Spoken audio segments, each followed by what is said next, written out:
So as you recall, a while back we defined the number e as the exponential of the number 1.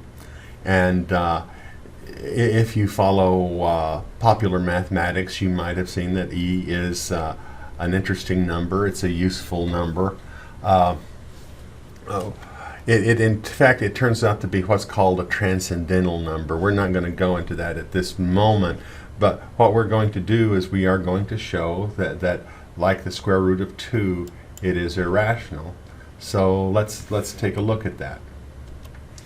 And so first, we're going to find a formula for e. We're going to obtain, to do that, we'll do Taylor's series for the exponential function.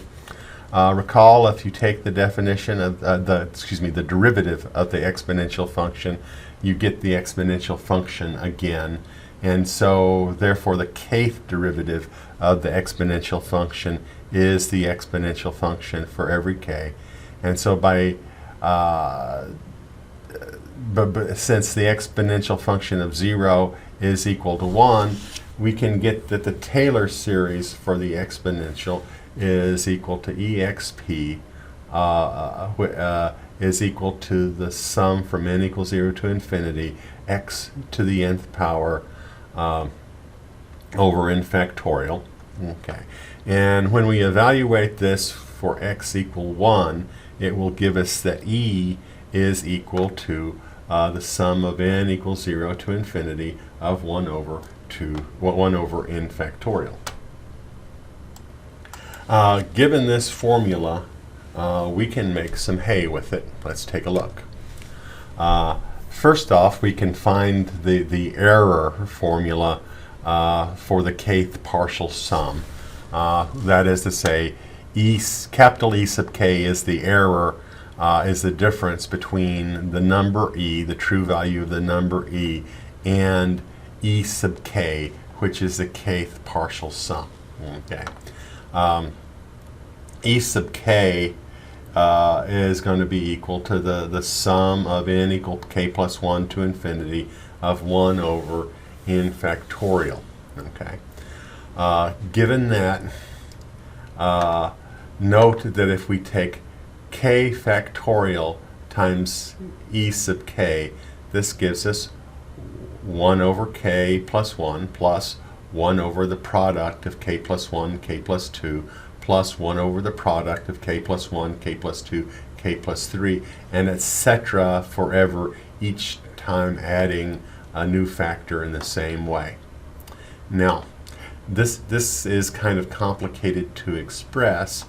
Let's shorten it by trading the equal sign in for a less than. The 1 over k stays the same, but k plus 2 is bigger than k plus 1, and so 1 over k plus 2 is less than k plus 1. So if I swap in this k plus 2 for a k plus 1, I can get that this term is less than 1 over k plus 1 quantity squared, and I can do the same at each subsequent step. Okay, and so as k is fixed, this series here, this tail end of this series for k factorial times ek will be bounded by this geometric series 1 over k plus 1, 1 over k plus 1 squared, 1 over k plus 1 cubed, etc. And that can be evaluated exactly by substituting in the common ratio in the numerator and the denominator, giving us 1 over k here. Okay, now we can take a look at this on our next slide. And it follows that the error, E sub k, is less than 1 over k times k factorial. This is just a beautifully simple little estimate here. It's wonderful. And so if we have, for example, for k equal 5, we can have the error k equal 5, just 5 terms out, is less than 1 over 600, which is about 200 decimals of accuracy at that point. Okay, so let's take that, and we're going to use this estimate to show that E is irrational. Okay, to show that E is irrational, we basically have one tool here. We assume that it is rational, and we use that to get a contradiction. Okay. So suppose E is equal to P over Q for integers P and Q.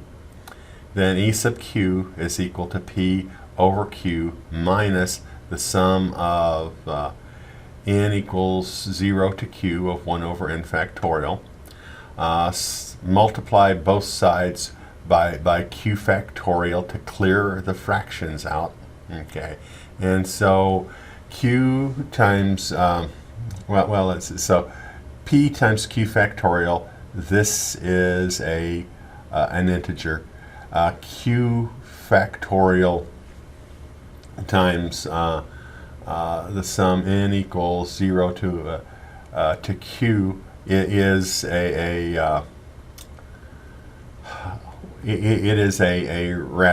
an integer 2. So Q factorial times EQ is a rational number. Okay, so excuse me, not a rational number. It's an integer. Okay, so Q factorial times EQ is an integer. Okay. So we're going to show that it's an impossible integer. Okay, it's a positive number because it's the product of two positive numbers. Okay, Q factorial is of course positive. E sub Q is positive because it's E minus the partial sum for E, and that partial sum for E increases until it gets to E, so that's positive. But it's less than 1. Okay, so E sub Q is less than 1 over Q times Q factorial, and Q is at least equal to 2, and so